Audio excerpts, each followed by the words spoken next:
Chet elda turayotgan faoliyatchilarimizning Sharq Turkistondan egilgan xabarga asoslanganda, Xitoy kommunistlari Sharq Turkistonda 3 ishni planlab amalga oshirgan. Birinchi, atalmış tarbiyalash lageridagi Uyg'urlarni asosiy jihatdan ikki o'lkalarga yo'tkab qo'ygan. Ikkinchi, Sharq Turkistonda ocharchilik yuz berganligi, bo'libmi Sharq Turkistonning janubida ig'ir namratchilik tufayli Xitoyning qo'ygan qo'shmoq tuqqanlarining ep kelgan narsalarga qarashlik bo'lib qolganligi o'tirg'i chiqqan. Uchinchi, Sharq Turkistonda 13 yoshdan 25 yosh oralig'ida qizlarning o'pka tuberkuloz bilan yo'qolinish ahvolining ig'irligi ma'lum bo'lgan. Buningga qarata Sharq Turkiston informatsion markazining raisi Abdujalil Qarqash bayonot e'lon qilib, Xitoy kommunistlarining har xil yo'llar bilan Sharq Turkistondagi qarindoshlarimizni yo'qotishning choralarini qilib, uni hech ikkilanmay amalga oshirayotganligi, dunyo Xitoyning bu razil qiyofatini oshkorlab, uningga chora qo'llanmasa, butun yer shariga ofat olib keladi dedi. Hammadan nuqtaliq ko'z ko'ringan masala hozirgi jazo lagerlari bo'lib o'tirib chiqdi. Endi buning oldini olish uchun Xitoy yaqindan beri nurg'un ishlarni olib beryapti. Bu nurg'unlarimiz aniq, ammo bu xalqaro vaziyatda, xalqaro masalalarda asosan o'tirib chiqmayotgan bir masala bo'lib qoldi.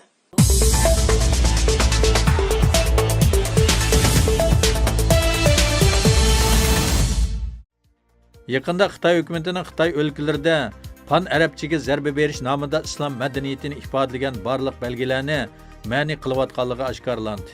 Yer shari vaqt gazetining xabarida Xitoy doiralari Xebi va Xaynan o'lkalarida ommaviy so'rinlar, jumladan oshxona va masjidlarda arabcha yoziqdagi shuarlarni birdek ma'ni qilib, oshxonalarning tomoq tizimligi, islomiy mahsulotlarda arabcha yoziq yoki diniy mazmunlarni ishlatganlar tekshirib bartaraf qilingan. Xaynan o'lkasining Saniya shahridagi bir hukumat amaldori bu vaqt so'z bo'lganda, o'zlarining 2018-yil noyabr oyidan boshlab shahardagi Tungallar rayonida maxsus tekshirish o'rinlashtirganligini, bu jarayonda 50 necha o'rinda arabcha xat ishlatish qilmishini bayqaganligini aytib, bu xil tekshirishning bundan keyin yana davomli bo'lganligini bildirgan.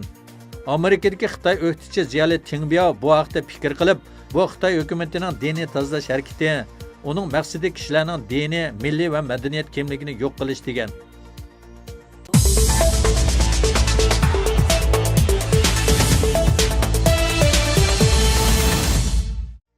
Sharq Turkiston ili oblastidan Qozog'istonga ko'chib chiqib o'ltiraqlashgan bir turkum yosh qozoq faoliyatchilari tomonidan qurilgan Otyurt fidoyilari tashkilotining faoliyatlari yaqindan buyon diqqatni qo'zg'ashga boshladi.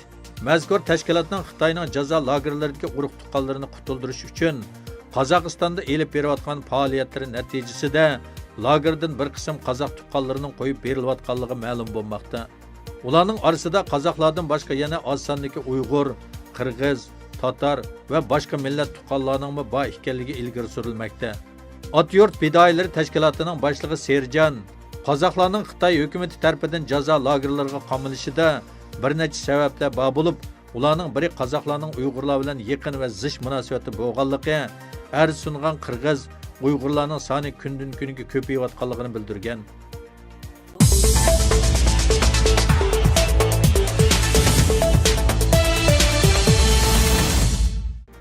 Amerika bilan Xitoy o'rtasidagi savdo suhbati vaqtli to'xtatilgandan buyon Amerika savdo vakili Robert va moliya ministri Steven Mnuchin 14 fevral Beijingda Xitoyning muavin zonglisi Liu He bilan 2 kunlik yangi bir navbatlik savdo suhbatini boshladi. Bu vaqtda Amerika prezidenti Donald Trump Washington shahrida muxbirlarning savollariga javob berib, ikki taraf uchun bekitilgan 90 kunlik so'rik mazgilining qarorli bo'lgan 2 mart kunini ozroq kechiktirish ehtimolining borligini bildirgan. U bu vaqt so'z qilib, suhbatimiz o'ngishli bo'lsa, mazkur so'rikni yana bir mahal uzartimiz degan. Savdo suhbati masalasida Amerika hukumati 2 mart kuni ikki taraf o'rtaq kelishimiga kelinmasa, Xitoydan import qilingan tovarlarga qarata 200 milliard Amerika dollariga tambojni besh qo'ydiganligini bildirgan edi. Bugun Donald Trump bu vaqt so'z qilib, Xitoy bilan bo'lgan suhbatimiz o'ngishli bo'layotdi. Xitoy ishlarni nihoyat o'sal shaklda bir yoqli qilib kelgan. Biz bu qatim ishlarni to'g'ri shaklda bir yoqli qilishni umid qilamiz degan, hamda Xitoy tarafining o'zlariga qo'ygan shartlarga ma'qullik bildirayotganligini ishora qilgan.